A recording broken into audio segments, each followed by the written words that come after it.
Hello everyone, so we're checking out in this video the Hygger Linkage Submersible Aquarium light. And when you first take this out of the box, there's going to be a little piece of plastic on the lights. Don't forget to remove these.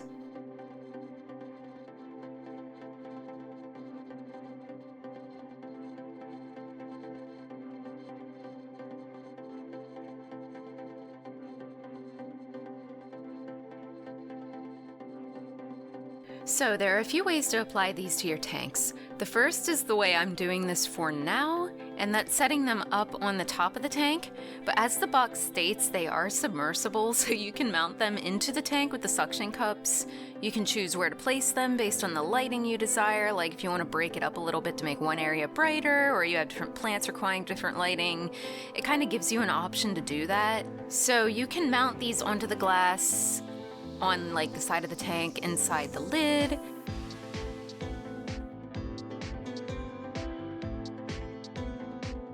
Now I'm using these for 3 different purposes, including 2 nano tanks and a fry grow out container, but you can space them out in larger tanks as well. I also want to mention in the final application in my own fish keeping, I am planning on using 2 on a 10-gallon planted tank, and the 3rd is going to be on my 3-gallon, which has one on it right now.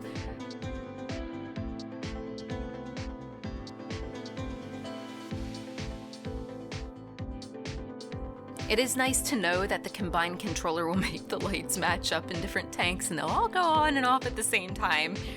Nothing's more satisfying than when your tanks and everything just go on and off at the same time. Alright, but looking more at the controller itself, there's a few different settings. I'll briefly explain them here, but I'm also going to add the manual in the description if you want more like percentages and numbers and more of the like specifics. And now the second mode is the one I'm using, and I use this with most of the hygger lights that I have that have similar controllers. It's the 24/7 mode. This mode is set and the settings can't be changed. It's pretty simple, you just set it to the time that you want and then it cycles through its 24/7 mode. I also wanted to add that I just love the 24/7 mode in these hygger lights. It kind of keeps things so that the plants don't get too much light and it doesn't get out of control. But it is also nice to program things the way you want to as well, but I personally love the 24/7 mode on these lights. I've had so much luck with them over the years. So the first mode is the timer mode where you can pick colors, light intensity, and obviously the timer. Hopefully you can see in the video that there's a 6-hour, a 10-hour, and a 12-hour timer on this mode.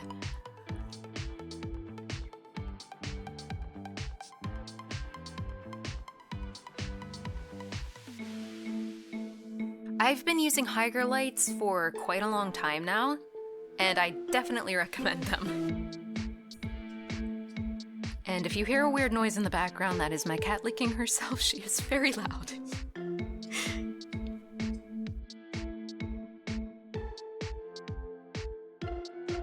So something that I like about this light is that it has a good length in cording, which makes it perfect for using in multiple aquariums. So you can also get a 2-strip version of this light if you don't need 3. And I also wanted to share that this product was sent to me to try. Thank you, Hygger, I appreciate that.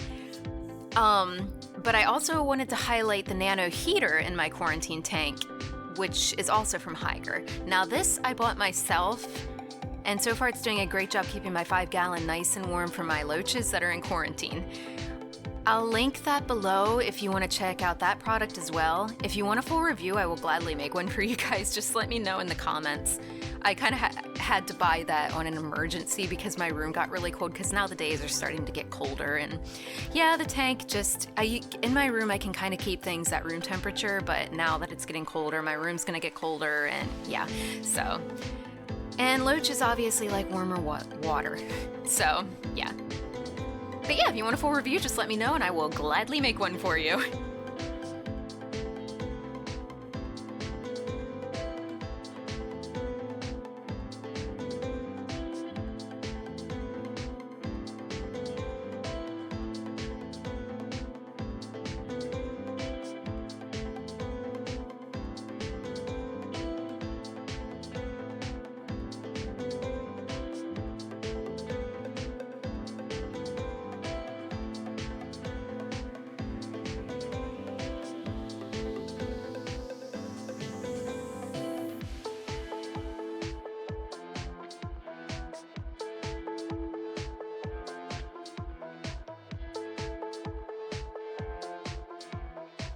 And I thought I'd give a preview of the baby Cories as well. I've mentioned in my community post that I have Cory eggs again, or I had Cory eggs again. They've since hatched.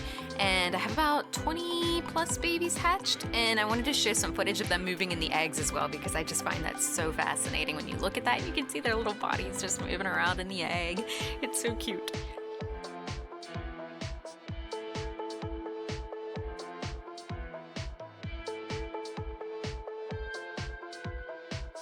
So as soon as they grow out more and get moved to an actual tank, I will be moving the hygger light back onto the 5-gallon that's on this plastic container that they're in right now. And that's not going to be too far away because I can't really keep them in here too long.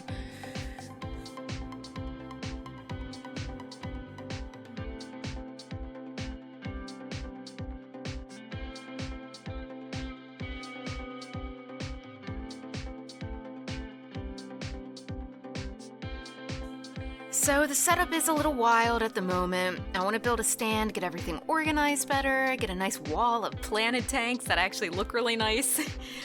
And it'll be a lot more organized in the future. And I want to test one of these bars submerged as well, but I need a little bit more time before I can review the durability of these lights underwater. So I will be putting one of the bars inside either my 3 or 5-gallon tanks soon, and I'll come back and update that feature in a future video. And then I will also add a link. I'll try to remember to add a link in the description to this video if you want that update. So yeah, that's pretty much what's going on right now. So far the lights are working great. Like I said, I still have to test the submersion aspect of this, and I just need a little bit more time before I can put out a full opinion on that. I don't often put lights in the water. I usually keep them out, but sometimes you do have to put things up in the back as well. And it's not really in the water, but it's getting splashed pretty good, if that makes sense. So, yeah.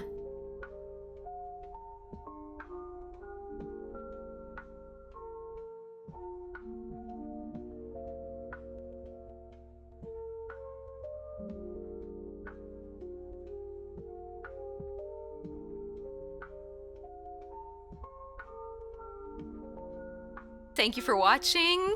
If you found this helpful, feel free to like and subscribe, and stay tuned for more baby Cories, and take care everyone. I'll see you soon. Bye bye.